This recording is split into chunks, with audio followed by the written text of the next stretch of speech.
तो फ्रेंड्स, स्वागत है आपका हमारे चैनल में।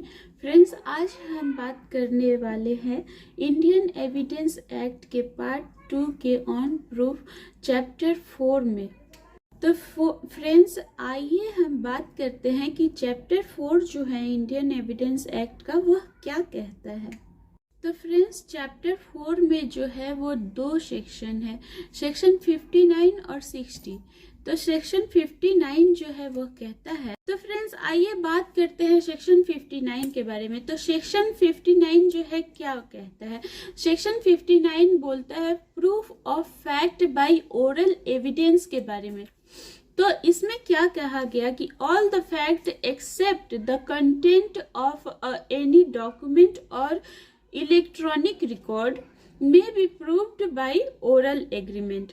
मतलब जो भी फैक्ट हैं जो कि किन्हीं डॉक्यूमेंट में नहीं लिखे गए हैं या फिर उनका कोई इलेक्ट्रॉनिक रिकॉर्ड नहीं है, तो उन्हें जो है ओरल एविडेंस के द्वारा मौखिक साक्ष्य के द्वारा कोर्ट में रखा जा सकता है, प्रूफ किया जा सकता है। ठीक है फ्रेंड्स, अब बात करते हैं सेक्शन 60 की। तो सेक्शन 60 क्या कहता है। तो आइए फ्रेंड्स से देखते हैं कि सेक्शन 60 क्या कहता है। तो सेक्शन 60 जो है कहता है oral evidence must be direct. तो ये इसका मतलब क्या है कि all the cases, in all the cases oral evidence must be direct. हाँ, मतलब कोई भी जो केस है उसमें जो है ओरल एविडेंस जो दिया जाता है वो जो है डायरेक्ट होना चाहिए। फिर इस संदर्भ में कहा गया है कि if it refers to a fact which could be seen, मतलब अगर कोई ऐसा फैक्ट से रिफर करता है वह घटना जिसको कि देखा गया है, then it must be the evidence of the witness who say that he saw it। मतलब कि वह विटनेस जो आएगा, गवाह जो आएगा, उसका एविडेंस ओरल या डायरेक्ट होना चाहिए, दैट वह बोले कोर्ट में कि उसने वहाँ पे क्या देखा है। फ्रेंड्स, इस संदर्भ में फिर से कहा गया if it refers to a fact which could be heard, तो it must be the evidence of witness who says he here it. मतलब अगर कोई ऐसा फैक्ट है जिसमें विटनेस जो है बोल रहा है कि उसने ऐसा कुछ सुना है, तो वह भी उस विटनेस का जो है डायरेक्ट एविडेंस के तौर पे रिकॉर्ड किया जाएगा। फिर इस संदर्भ में कहा गया कि if it refers to a fact which could be perceived by any other person or any other manner or any other sense, then it must be the evidence of a person who say he perceived it by that sense or manner। Friends, इसमें क्या कहा गया कि जैसे कोई कोई witness होते हैं वह अपने सेंस और मैनर से जो है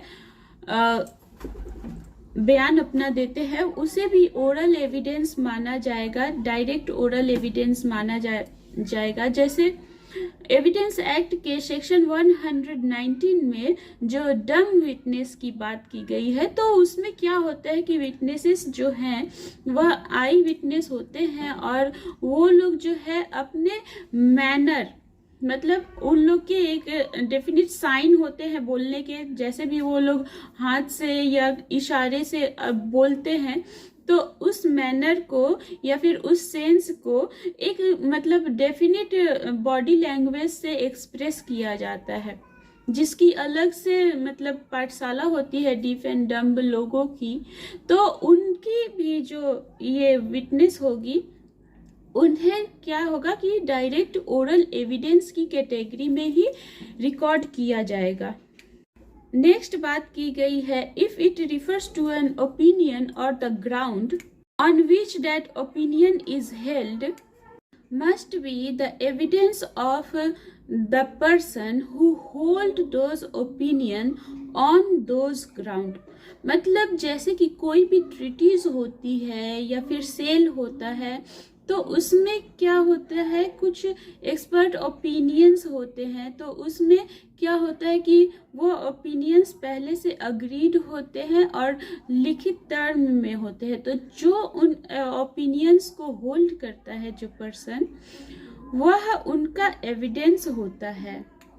तो इससे क्या होता है कि जो भी उन ओपिनियन के ऑथर होते हैं, जैसे मान लिए कोई ऐसा सेल हुआ या ट्रीटी हुआ दो लोगों के बीच जिसमें कि कुछ ओपिनियन बनाए गए थे, लिखे गए थे, उसके कुछ टर्म्स एंड कंडीशन थे, तो वो जो है वह अगर उपस्थित ना भी हो, तो ऐसे ओपिनियन जो है वह ओरल रूप में अगर दिए गए हैं, तो उनके जिम्मेदार जो होते हैं, जैसे सेल और ट्रीटीज में तो ये क्या होता है कि लिखित रूप में होता है, लेकिन कभी अगर मौखिक रूप से कोई ओपिनियन दिया गया है किसी सेल में या फिर कोई भी ऐसा ग्राउंड में जो कि बोला गया है, तो यह जो बोलते हैं लोग, वह उसके जिम्मेदार होते हैं।